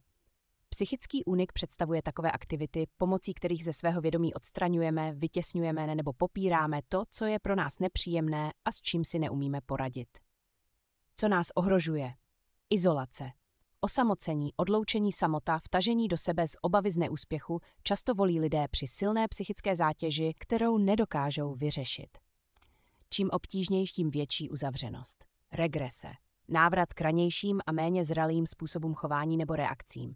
Člověk přebírá způsoby malého dítěte. Chová se umíněně, nesamostatně, plačtivě, výbušně. U malých dětí cumlání palce nebo pomočování. Fixace. Ustrnutí na jednom z vývojových stádií nebo fixace na objekty či způsoby uspokojování potřeb, nežádoucí návyky, způsoby jednání. Zafixování způsobu chování, například k přísnému učiteli, nezmění chování ani po změně situace. Potlačení prostředí, zavírání očí před některými nepříznivými faktory, se kterými se člověk neví rady. Negativismus. Stav vzdoru vůči všemu, co je na jedinci vyžadováno z okolí. V období mezi 2. a 3. rokem a v pubertě je negativismus zákonitým fyziologickým stádiem. U dětí se v chování vyznačuje odmítáním poslušnosti a konáním pravého opaku. Únik do nemoci či fantazie, její úspěšnost si jedinec začíná osvojovat již v dětství. Když mi něco je, ostatní se o mě začnou starat a ulehčují mi život. Pokud je užitá záměrně, hovoříme o simulaci. Pokud se stresovaný cítí opravdu špatně, může jít o hypochondrii. 13. otázka. Stresové situace ve škole. Stres. Jeho příčiny, projevy a důsledky. Prevence nadměrné duševní zátěže žáků. Stres je termín vyjadřující zátěž, tíseň nebo strach. Stresem se rozumí vnitřní stav člověka, který je buď něčím obtěžován, nebo takové ohrožení očekává a domnívá se, že jeho obrana proti těmto vlivům není dostatečně silná. Rozlišujeme 2 druhy stresu. Eustres, pozitivní zátěž, která stimuluje k vyšším nebo lepším výkonům. Distres, nadměrná zátěž, která může jedince poškodit, vyvolat onemocnění nebo dokonce i smrt. Stresory, činitel způsobující stres. Stresor materiálního původu, stresor sociálního původu, patologické vztahy, dlouhodobá krize, stresor psychického původu, workoholismus, stereotyp, pocit nedocenění. Stresory vnější a vnitřní, stres ve škole, příčiny. Strach ze zkoušení, písemky, vysoké nároky od učitelů, vlastní vysoké nároky, šikana nebo obtěžování. Stres ve škole. Ve škole se běžně setkáváme s náročnými a zátěžovými situacemi. Na jednu stranu aktivizují studijní činnost a jejich úsilí. Řešení problémů a překračování překážek plní důležitou přípravnou funkci pro ještě složitější životní situace. Na druhou stranu jde o to, aby nedocházelo k nadměrně vypjatým situacím a konfliktům.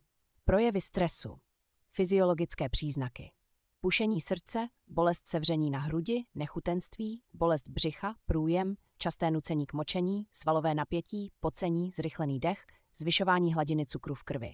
Emocionální příznaky. Prudké a rychlé změny nálad, trápení s nejdůležitějšími věcmi, neschopnost empatie, omezení kontaktu s lidmi, únava, špatná koncentrace, podrážděnost, vznětlivost. Žák bývá v interakci se 6 skupinami faktorů, které se vzájemně ovlivňují a při neadekvátní interakci se stává faktor rizikem. Učební činnost žáka. Požadavky neodpovídají jeho předpokladům a schopnostem, úkoly jsou časově náročné na domácí přípravu a žák nemá čas na odpočinek. Nesoulad mezi tempem vyučování a tempem žáka, veřejné známkování a negativní soudy před ostatními. Sociální role žáka.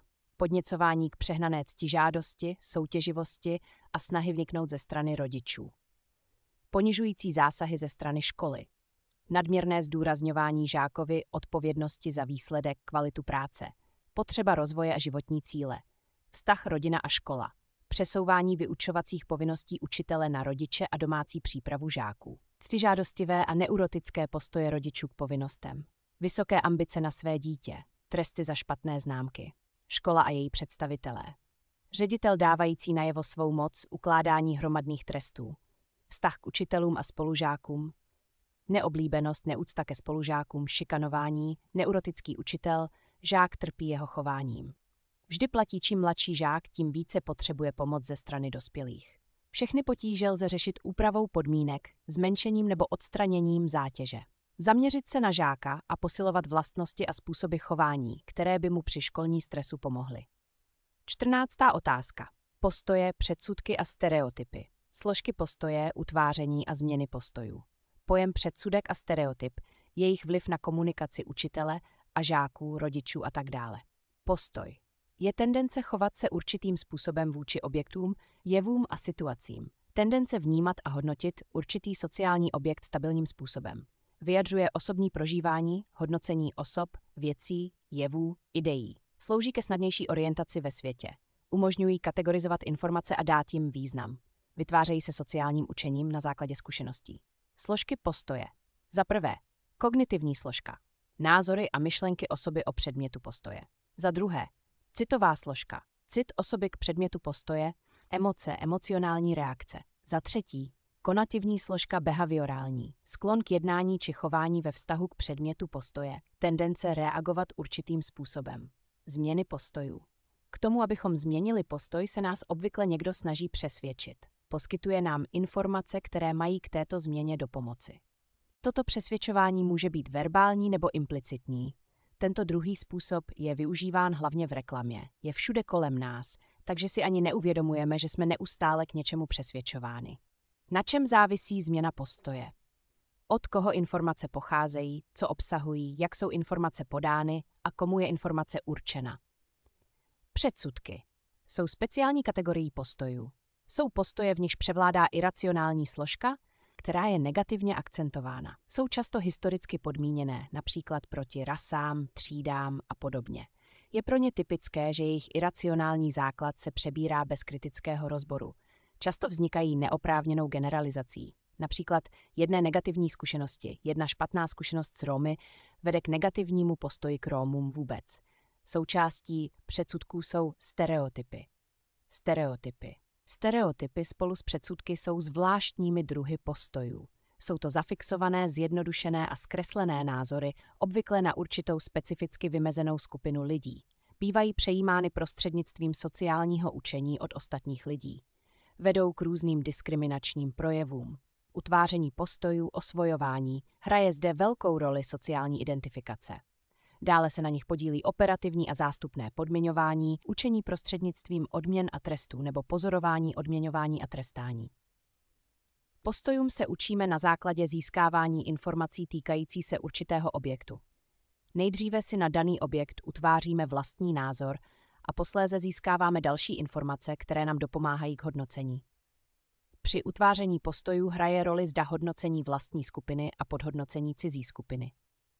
Čím méně informací o cizí skupině máme, tím extrémnější postoje zastáváme. Nebo postoje jsou produkty učení a individuální zkušenosti sociální. 15. otázka. Metody pedagogicko-psychologické diagnostiky v práci učitele, etika práce s pedagogicko-psychologickými diagnostickými nástroji. Pedagogická diagnostika. Nejedná se o jednorázovou činnost, ale o systematický a dlouhodobý proces. Jedná se o celý proces postupů, které vedou k poznání osobnosti dítěte ve všech jeho charakteristikách. V pedagogické diagnostice sledujeme individuální zvláštnosti žáka v určitých pedagogických situacích. Sledujeme vztahy a projevy celé jeho osobnosti v interakci s výchovným prostředím, interakci se sociální skupinou, školní třídou, společností.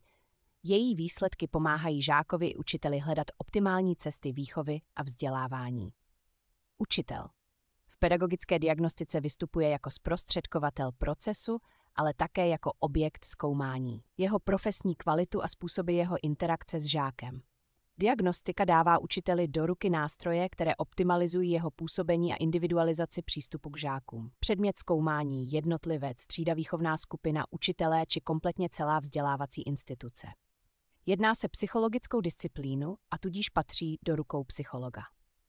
3 základní úrovně pedagogické diagnostiky. První úroveň.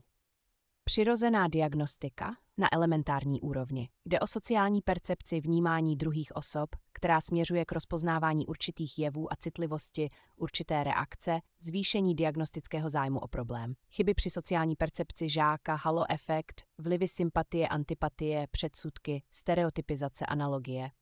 Druhá úroveň. Hodnocení výsledků výuky žáků, absencí, pozorování zvládání učiva s definovanou normou nebo mezi žáky vzájemně, sledování pokroku. Použití didaktických testů, pozorování, obsahová analýza, činnost žáků. Třetí způsob.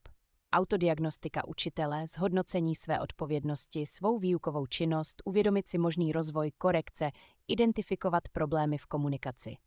Pedagogicko-psychologická diagnostika v sobě zahrnuje všechny tyto 3 úrovně v další prvky psychologického a sociálního rázu. Metody pedagogické diagnostiky. Pozorování, nejběžnější metoda v podmínkách školy. Nepostradatelný způsob shromažďování dat musí směřovat k určitému cíli. Rozhovor poskytuje bezprostřední odpovědi a odhaluje aktuální rozpoložení respondenta. Strukturovaný a nestrukturovaný. Dotazník, písemně položené otázky. Výhodou je následně lehké vyhodnocení. Anamnéza, shrnutí dosavadního vývoje dítěte. 2 složky rodinná a osobní, které pomůžou pochopit aktuální stav žáka. Ústní a písemné zkoušky. Ústní specifická forma rozhovoru, která má svůj cíl a didaktický význam. Učitel by měl dát pozor na vhodnou volbu zkoušky s přihlédnutím na žáka, poruchy učení, pozornosti. Didaktické testy. Objektivní a spolehlivé výsledky učení, využití pro další pedagogický postup. Sociometrické metody. Zjišťují vztahy ve skupinách míry vlivu jednotlivce, objasnění plusů a mínusů vztahů. Napomáhají ke stanovení výchovných opatření nebo při přípravě na vyučování, skupinová projektová práce. Analýza prací žáků. Rozbor žákovo chyb ukazuje na úroveň osvojení učiva a kvalitu práce učitele. Analýza pedagogické dokumentace hra. Pomocí hry sledovat komunikaci i soustředění, motoriku, sociální kontakty. Projekt.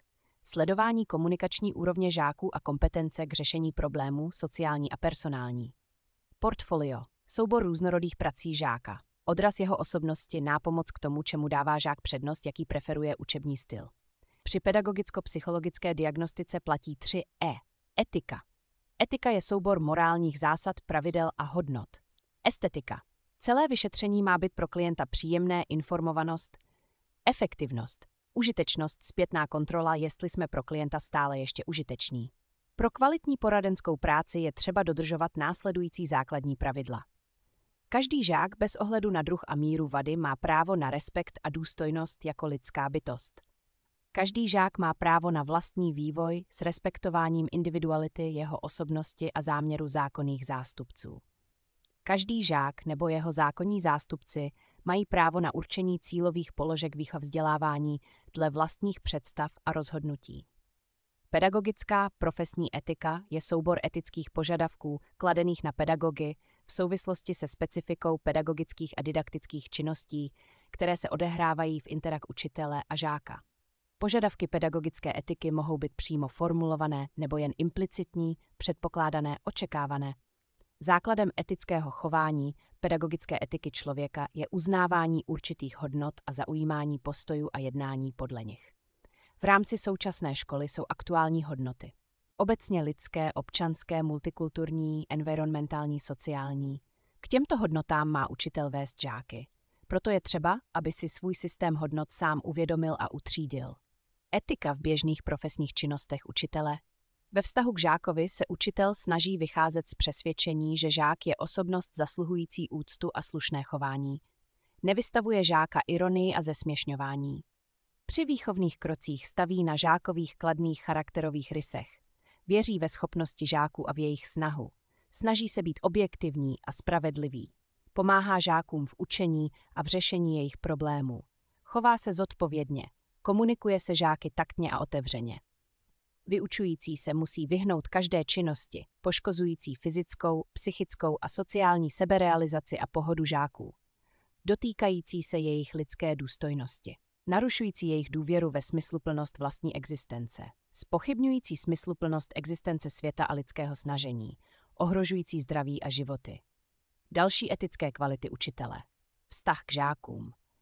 Empatie k jejich problémům, příkladné dodržování společných pravidel. Vztah k životnímu prostředí. Respektování obecně přijatých humánních zásad, kultivované chování, taktní přístup k žákům i rodičům. 16. otázka. Verbální a neverbální komunikace. Možné problémy v komunikaci mezi učiteli a žáky, jejich příčiny a řešení. Zásady efektivní komunikace. Komunikace je sdělování informací, myšlenek, názorů a citů mezi živými bytostmi, lidmi i živočichy, obvykle prostřednictvím společné soustavy symbolů. Pedagogická komunikace je vzájemná výměna informací mezi všemi účastníky pedagogického procesu. Je zaměřena na dosažení pedagogických cílů. Má zpravidla vymezený obsah. Odehrává se nejen ve škole a školských zařízeních, ale i v rodině a v zájmových klubech. Verbální komunikace. Verbální sociální komunikace zahrnuje jak zvukovou, tak i písemnou formu řeči. Má charakter denotační a konotační. Denotace. Objektivní význam slova, slovníkový význam. Konotace. Subjektivní nebo emocionální význam, který konkrétní mluvčí připisuje určitému slovu. Obsahuje různou míru abstrakce. Míra konkrétnosti je různá. Slova označující abstraktní jevy, pocity nemusí být všemi lidmi jednoznačně chápána. Obsahuje různou míru přímočarosti. Řídí se pravidly, pravidla gramatická a pravidla kulturní. Její význam je třeba hledat nejen ve slovech, ale i v lidech. Paralingvistické charakteristiky řeči. Hlasitost verbálního projevu. Výška tónu řeči. Objem řeči. Plynulost řeči, pomlky, frázování, barva hlasu a emoční náboj. Obecné zásady verbální komunikace. Přizpůsobte se partnerovi jazyk, tempo. Buďte struční a věcní, kratší věty, informace sdělujte po částech. Zdůrazňujte podstatné, odlište hlavní informace od detailů a méně podstatných sdělení. Používejte jednoznačné výrazy. Buďte korektní, rozlišujte fakta, domněnky a názory. Ověřujte porozumění, možnost zpětné vazby. Oslovujte, získáváte tím sympatie a důvěru, budujete vztah. Naslouchejte. Terminologie. Komunikátor, člověk, který mluví. Komunikant, účastník komunikace, ať už autor nebo adresát. Komuniké, obsah sdělovaného, co říkáme. Komunikační kanál, různě velký a dlouho. Komunikační šum. Z vnějšího prostředí způsobené komunikátorem i komunikantem, ruch z okolí, porucha řeči a sluchu, nepozornost. Zpětná vazba. Slouží ke kontrole pochopení komuniké. Komunikační dopad. Okamžitý, hned rozumím a odstupem, po nějaké době mi to dochází. Momentální. Pro tento okamžik. Trvalý. Pamatuji si to po celý život. Komunikační média, primární přirozený jazyk, kódy. Sekundární. Obrázky, písmo, znaky, nahrávky, signalizace a jiné. Terciární elektronická média. Formy komunikace. Intrapersonální komunikace. Vnitřní já se sebou. Interpersonální komunikace. Mezi lidmi. Verbální nebo neverbální, jednosměrná nebo obousměrná, vertikální nebo horizontální. Veřejná komunikace. Média, proces komunikace, vznik nápadu myšlenky komunikátora, Zakodování. Vyjádření myšlenky v symbolech, slovecích pohybech. Přenos. Pohyb symbolů od vysílajícího k příjemci probíhá po komunikačním kanálu. Příjem. Okamžik, kdy symboly dojdou k příjemci. Dekódování. Příjemcův výklad, interpretace přijatých symbolů. Akce. Chování, činnost vyvolaná přijatými informacemi. Kontext komunikace. Fyzický. Pohřeb nebo bar. Kulturní životní styl, hodnotovou orientaci. Sociálně, psychologický, parta kamarádů nebo večeře s nadřízeným. Časový, po zprávě o neštěstí nebo po výhře ve sportce. Neverbální komunikace. Daný způsob komunikování nepoužívá slov, ale jiných způsobů přenášení informací. Zaujímá v sociální komunikaci nezastupitelné místo. Umožňuje předávat citově zabarvená sdělení, beze slov se dá vyjádřit, co je nám příjemné a co nepříjemné. Základní mimoslovní způsoby sdělování za mimika. Sdělování pomocí výrazů obličeje. Projevy 7 primárních emocí, štěstí nebo neštěstí, strach a bázeň nebo pocit jistoty, překvapení nebo splněné očekávání, radost nebo smutek, klid nebo rozčilení, spokojenost nebo nespokojenost až znechucení, zájem nebo nezájem, za B. Řeč pohledu, sdělování prostřednictvím očí, zaměření pohledu, doba výdrže pohledu, zájem, agrese, po otevření víček, průměr zornic přákem naivita, uhýbání pohledu, za C. Gestika, sdělování pomocí tělesných postojů, držení těla a polohových konfigurací. Za D. Proxemika. Sdělování pomocí zmenšování či zvětšování tělesné vzdálenosti. 4 základní zóny osobního prostoru, intimní 15 až 5 cm, ochranná zóna jedince, neočekáváme nebezpečí. Děti, partneři, narušení vyvolá silně negativní postoj, osobní 50 cm až 1,5 metru. Přátelská komunikace. Možnost kontroly mimiky partnera, včasná reakce. Nežádoucí prvek vyvolá únik nebo útok. Sociální 1,5 metru až 3 metry. Kontakt s cizími lidmi. Dostatečný odstup a kontrola partnera. Jednodušší vyjádření nesouhlasu. Veřejná 3 metry a více. Komunikace ve větší skupině. Možnost dobrého pozorování postavy i pohybu komunikátora. Distance dodává vážnost, autoritu. Za E. Haptika. Sdělování pomocí tělesného kontaktu. Za F. Kinetika, pohyby. Za G. Posturika. Sdělení pomocí postoje, těla, možné problémy v komunikaci mezi učiteli a žáky, jejich příčiny a řešení. Problémy v komunikaci mohou způsobovat komunikační bariéry. Interní komunikační bariéry. Obava a strach z neúspěchu, začínající učitel. Chvění hlasu, snížená kontrola stylistiky projevu, problémy osobního rázu, rodinné, pracovní, rozdíly v komunikační úrovni, různá slovní zásoba, slang, odborná terminologie a jiné. Odlišnost postojů, názorů, znalostí a zkušeností, xenofobie, neúcta, nesympatie a jiné. Špatná schopnost naslouchat, neúcta k osti druhého, nesoustředěnost na komunikaci, snění, nepozornost, duchem nepřítomen, fyzické nepohodlí, hlad, stuhlost z dlouhého sezení, únava, stereotypizace, komunikační přetížení, externí komunikační bariéry, bariéry vyplývající z prostředí, vyrušování jinou osobou, hluk, vizuální podněty, časová tíseň, úmyslné a neúmyslné bariéry. Bariéry, na jejichž pozadí není úmysl nebo záměr. Bariéry, které vycházejí z nějakého úmyslu. Neúmyslné komunikační bariéry. Jazyková bariéra způsobená neznalostí jazyka komunikace některého z účastníků.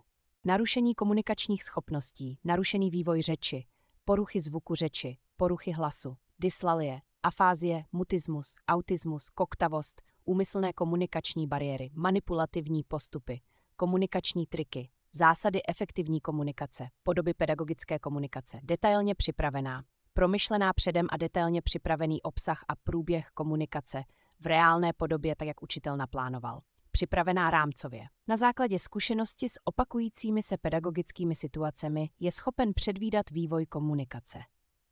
Nepřipravená komunikace. V jedinečných a neopakovatelných pedagogických situacích. Učitel je může předvídat stěží, ale musí je řešit. Často emocionálně vypjaté a konfliktní situace, kdy musí pohotově a pedagogicky správně reagovat. Podoby komunikace ve škole. Oficiální. Její cíle jsou určeny učebními dokumenty, chování účastníků upravuje školní řád. Učitel žák před vyučováním, o přestávkách po vyučování, při mimoškolní práci a zájmové činnosti a tak dále. Pravidla pedagogické komunikace. Část komunikačních pravidel je určeno školou ve školním řádu výslovně formulována pravidla pro žákovskou komunikaci. Obecnými pravidly chování v dané společnosti. Výsledkem složitého a zajímavého procesu střetu zájmů mezi učitelem a žákem v některých případech se normy a pravidla chování vyvíjejí. Didaktické požadavky na učitelovi otázky. Musí vyplývat z cílů učiva, respektovat charakter učiva, jazykově správné, srozumitelné, stručné, jednoznačné, přiměřené. Nedostatky ve formulacích otázek. Věcná nesprávnost, odborná nepřesnost mohou navodit dojem, že není nutné být úzkostlivý v odborném vyjadřování i myšlení. Jazyková nesprávnost často je přehlížena spisovnost projevu, nerozlišuje se použití tázacích zájmen jaký a který, dochází k chybné volbě slovosledu. Nesrozumitelnost, způsobena rozvleklostí ve vyjadřování, odbočováním, zmateným sdělováním, nejednoznačnost, bývá způsobena sérií rozdílných otázek a žák neví, na kterou z nich má odpovídat. Druhým důvodem je možný několikerý výklad otázky. Nepřiměřenost. Otázky mohou být příliš jednoduché, příliš složité. 17. otázka.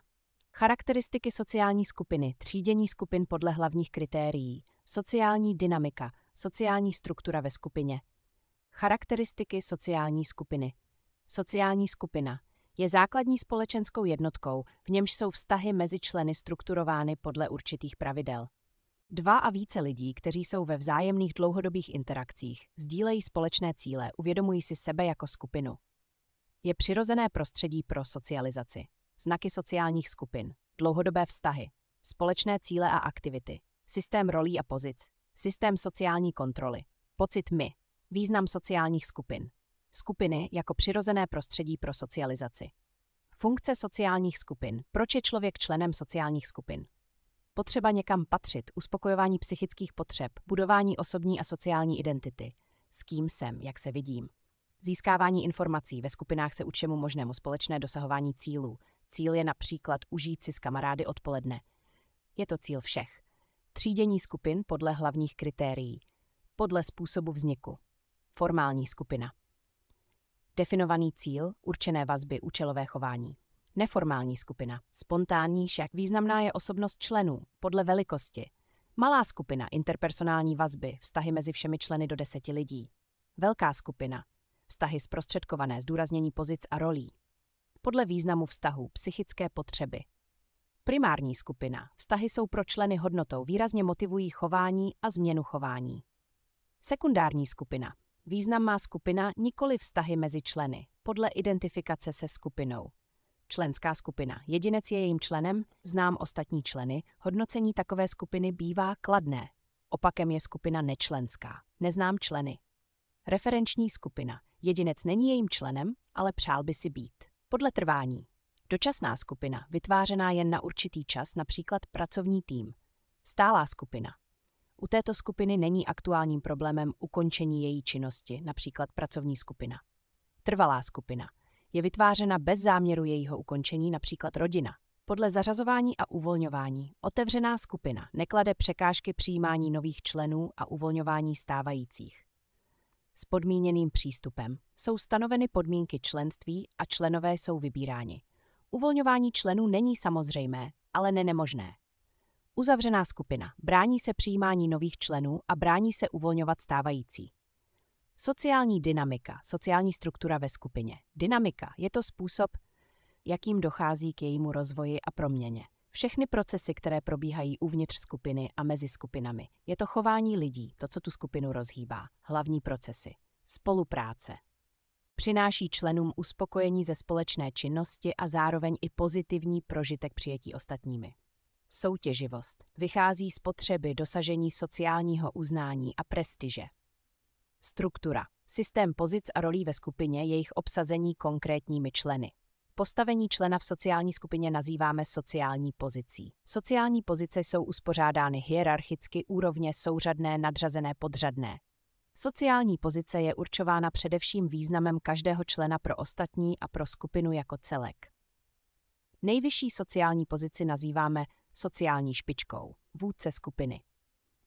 V hierarchii sociální skupiny rozeznáváme typické struktury z několika hledisek.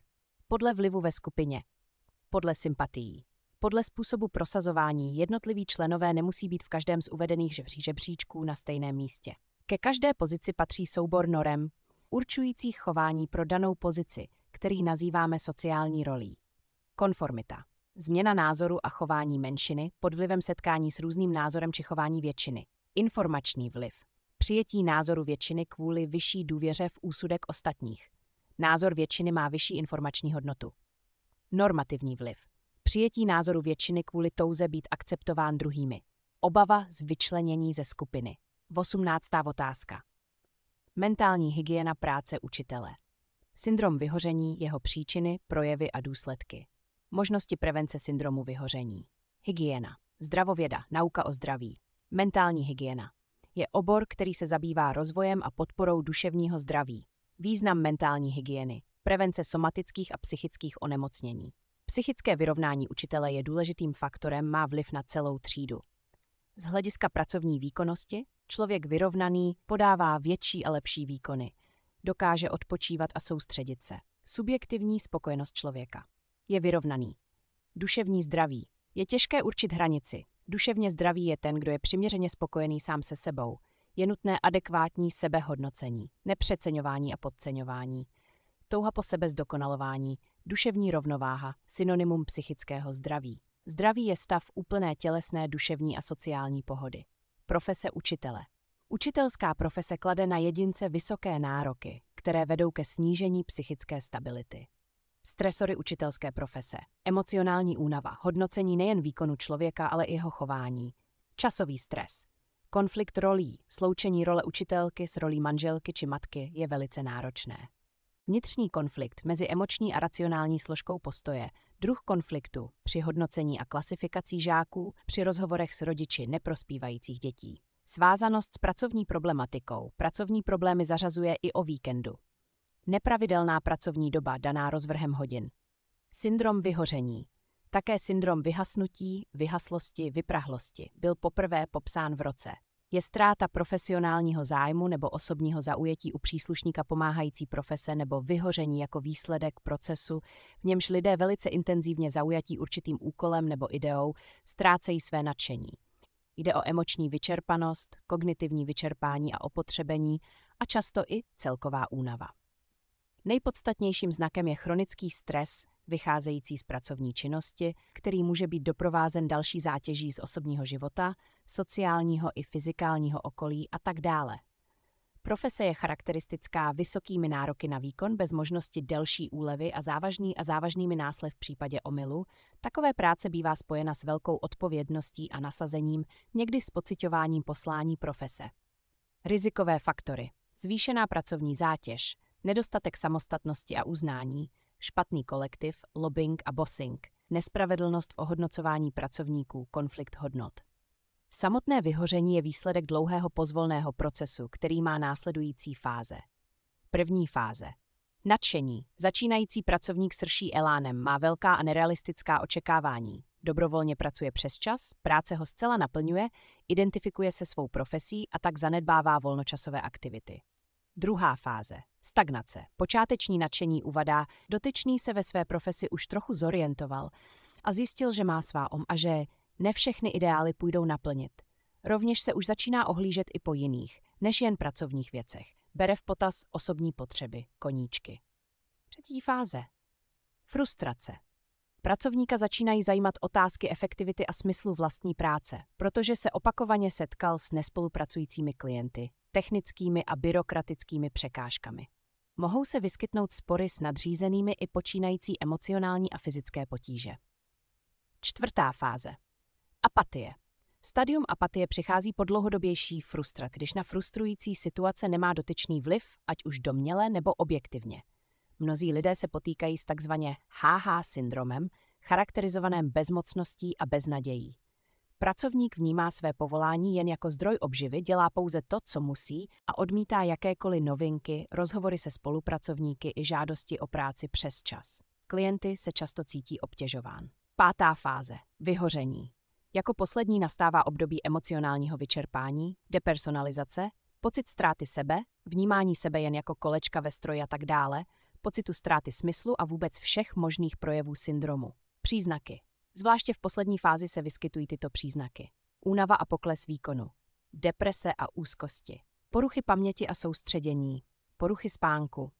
tělesné potíže, trávicí trakt, dýchací soustava, sexualita, kardiovaskulární systém, nespokojenost, dysforie, neschopnost uvolnit se, tendence k návyku na psychoaktivní látky, alkohol, tabák, snížení sebedůvěry a poruchy v interpersonálních vztazích, prevence a léčba.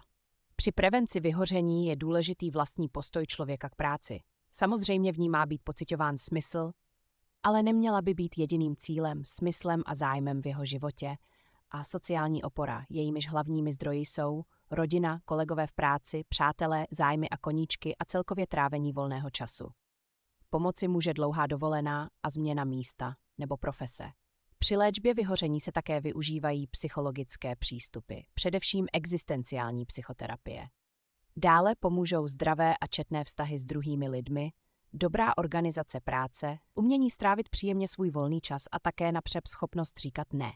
Prevence syndromu vyhoření, volnočasové aktivity a koníčky, sebehodnocení a sebevědomí, znát své hranice, fyzická aktivita, asertivita. 19. otázka. Charakteristika současné rodiny, vliv rodiny na vývoj a formování osobnosti dítěte, výchovné styly v rodině, vztah rodiny ke škole. Rodina je specifická malá sociální skupina. První sociální skupina, ve které dítě žije a získává zkušenosti lidského soužití, pomoci, konfliktu a jejich zvládání, kladení společenských požadavků a norem. V rodině dochází k uspokojování fyzických, psychických a sociálních potřeb dětí i rodičů. Funkce rodiny. Biologicko-reprodukční. Rodiče mají funkci plodit děti. Ekonomicko. Zabezpečovací. Rodina se stará, aby byly děti vždycky zabezpečené.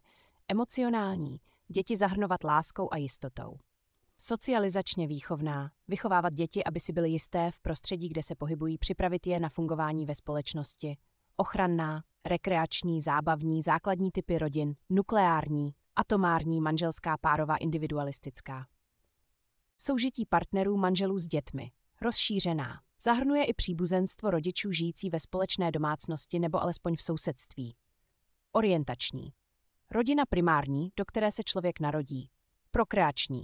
Rodina sekundární, vytváříme tím, že se vdáme, oženíme, počneme potomky. Dle funkčnosti. Funkční. Dobrý vývoj dítěte, která nemá zjevné problémy. Problémová. Má sice poruchy některých nebo všech funkcí, ale ty ještě zásadně neohrožují vývoj dětí. Dysfunkční. Má závažné poruchy některých nebo všech funkcí, ty bezprostředně ohrožují a poškozují rodinu jako celek a vývoj dětí. Afunkční.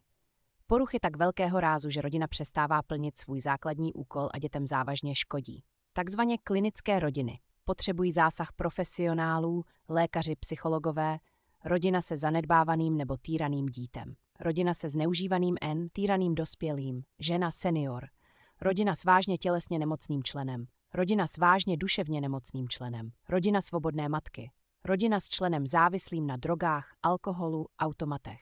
Nemůže-li dítě vyrůstat ve vlastní rodině, zajišťuje náhradní péči stát, rodiče nejsou schopni nebo ochotni dítě vychovávat. Formy ERP, náhradní rodinné péče, ústavní péče, osvojení, adopce, legislativně mají právo na dítě. Pěstounská péče je profesionalizovaná, jsou za to placeni státem, nenabývají rodičovská práva, ta zůstávají biologickým rodičům. Současná česká rodina a její znaky. Mění se očekávání v trvalosti vztahu.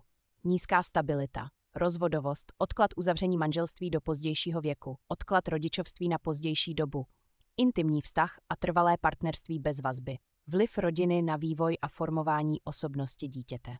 Základ osobnosti se tvoří už v předškolním věku do 6 let. Do nástupu do základní školy prochází organismus dítěte obdobím nejintenzivnějšího vývoje a růstu. Rodina jako jedna ze základních primárních malých sociálních skupin má významnou úlohu při socializaci osobnosti dítěte. Za hlavní činitele psychického vývoje jedince jsou považovány dědičnost a vliv vnitřního, prenatální období a vnějšího prostředí, jeho kvalita, intenzita a doba působení. Dědičnost, takzvaný genetický program, vliv prostředí, obecné sociokulturní vlivy, normy a hodnoty dané doby, způsoby uvažování a chování, etnikum, sociální vrstva, škola, úřady, média. Výchovné styly v rodině. Demokratický.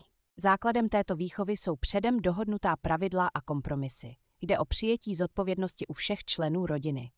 V rodině vychovávající děti v tomto stylu vnímáme kladné emoční ladění, vyrovnanost dětí a citovou stabilitu. Tento styl výchovy posiluje u dětí sebehodnocení, svědomitost, odpovědnost. Za druhé, liberální. Jde o volnou výchovu, dá se rozdělit na volnou výchovu jako důsledek nezájmu nebo nedostatku času, která vede k zanedbání dítěte. Volnou výchovu z přesvědčení správnosti vede k tomu, že děti jsou zvyklé dělat si, co chtějí. Takové děti jsou netolerantní, egocentrické. Za třetí, autokratický, pevné vedení, hlavně příkazy a zákazy. Základním mechanismem je odměna a trest. Důsledky tohoto typu výchovy: jedinec nebude dost iniciativní, je zvyklý na vedení a příkazy, jedinec bude toužit potom někoho také řídit, agresivita. Vztah rodiny ke škole. Rodiče od učitelů a školy mimo jiné očekávají radu tehdy, když s dítětem není něco pořádku, zájem o jejich dítě. Často si myslí, že učitel má dítě ve škole naučit vše potřebné bez domácích úkolů, že má učitel vyřešit školní problémy ve škole, má být ke všem spravedlivý a má mít rád jejich dítě.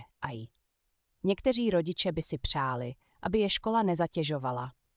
Látka se má v případě potřeby vysvětlovat i mimo vyučování ve škole. Učitelé očekávají od rodičů především spolupráci, ochotu řešit problémy, zájem o děti, zájem o setkávání s učitelem, péči a kontrolu práce jejich dětí, společné trávení času dětí s rodiči.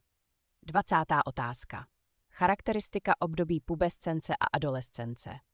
Hlavní změny v jednotlivých vývojových oblastech, zejména v oblasti kognitivní a osobnostně sociální, vztahy k rodičům, učitelům a k vrstevnickým skupinám.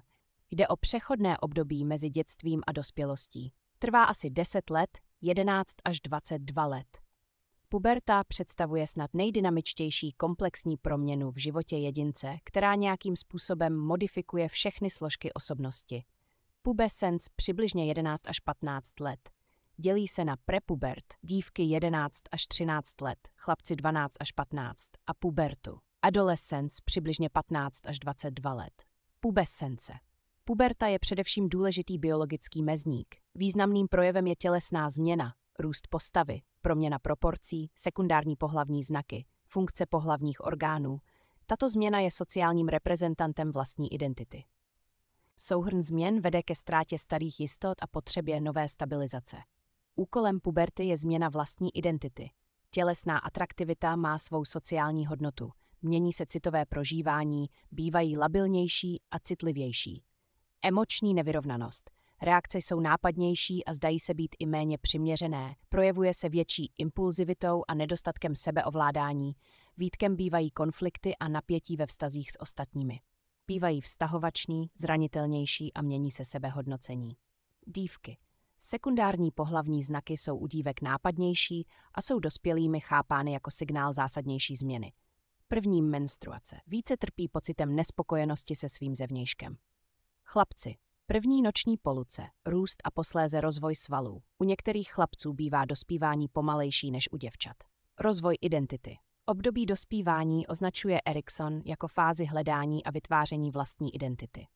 Změna chápání identity souvisí s rozvojem poznávacích procesů. Pro sebepoznání je důležité srovnávání s jinými lidmi. Významnou součástí identity je budoucí sociálně profesní role. Socializace. Pubertální období uzavírá důležitý sociální mezník, kterým je ukončení povinné školní docházky a volba dalšího vzdělání, které už není povinné. V průběhu dospívání se mění názor na jiné lidi. Proměnou prochází i sociální role pubescenta. Odmítá podřízené role a ve vztahu k autoritě si potřebuje potvrdit své kompetence.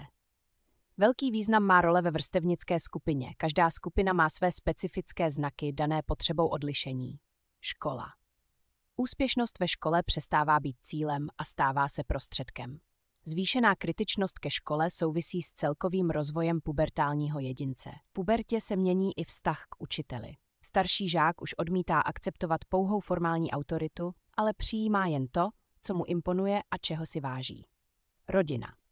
Rodiče v této době procházejí takzvaně krizí životního středu.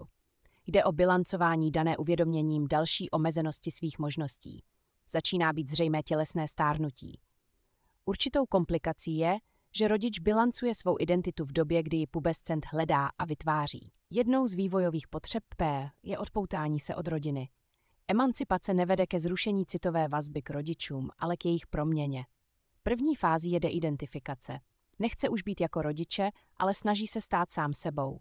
Ve druhé polovině puberty experimentuje dospívající s vlastní emancipací. Závislost na rodině nahrazuje závislostí na vrstevnících. Vztah k matce bývá v pubertě typický především odmítáním nadměrného pečovatelství. Vztah matka-dcera není tak výlučný a specifický. Dcery berou matkám věci a kosmetiku, aby vypadaly dospěleji. Vztah otec-syn je charakteristický větší idealizace otce a důrazem na sdílení mužské identity. Otec synovi pomůže nejvíce tím, že podpoří jeho samostatnost, ale zároveň bude podporovat jeho svědomí a schopnost nést za své jednání zodpovědnost. Vrstevníci. Vrstevnická skupina slouží jako opora stávající identity, poskytuje mu zázemí, ochranu a oporu v době, kdy se uvolňují rodinné vazby. Vrstevníci slouží jako zdroj sociálního učení, někoho napodobují. Potřeba vytvořit si vlastní pravidla, snaha o odlišení. Intenzita potřeby přátelství a někam patřit je v období dospívání větší než kdykoliv předtím.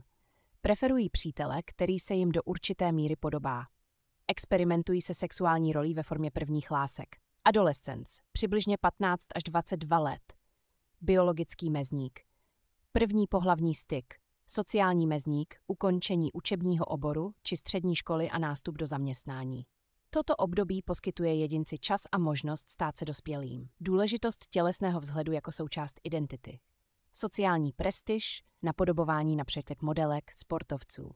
Adolescenty preferují intenzivní prožitky, hlučná hudba, potápění, rychlá jízda, usilují o absolutní řešení, například členové Greenpeace.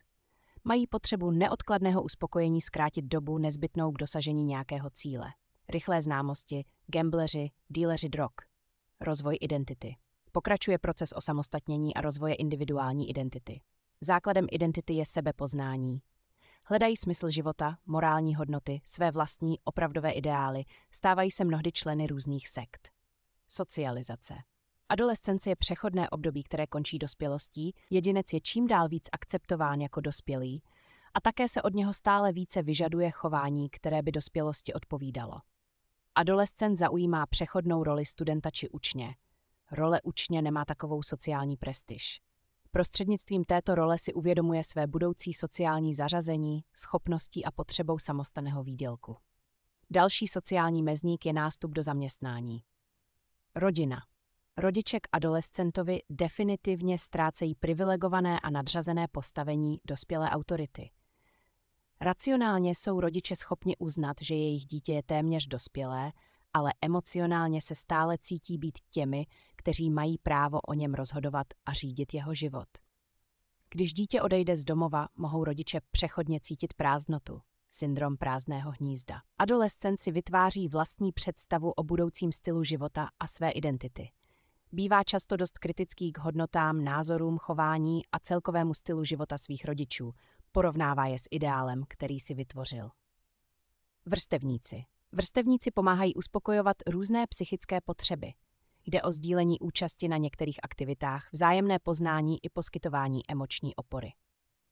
Důležitost mít kamaráda, partu, která má podobné hodnoty a zájmy. Adolescenty dozrávají k naplnění sexuální role. Důležitý mezník v životě je první sexuální styk. Je jedním ze symbolů jednoznačného přechodu k dospělosti, ale na trvalejší vztah nebývají ještě dostatečně zralí. Spíš se jedná o experimentování, sebepoznání na jiné úrovni a k prestiži jedince v adolescentní skupině. Tímto se objevuje i riziko otěhotnění. Rodičovství v tomto věku bývá většinou neplánované, náhodné a velice často nechtěné. Rodičovskou roli vždycky nezvládají a často ji ani vnitřně nepřijímají. Manželství z důvodu otěhotnění v tomto věku sice symbolizuje dospělost a tím i osamostatnění, ale na druhé straně z něho vyplývají povinnosti a zodpovědnost. To znamená také omezení a ztrátu mnoha dřívějších výhod.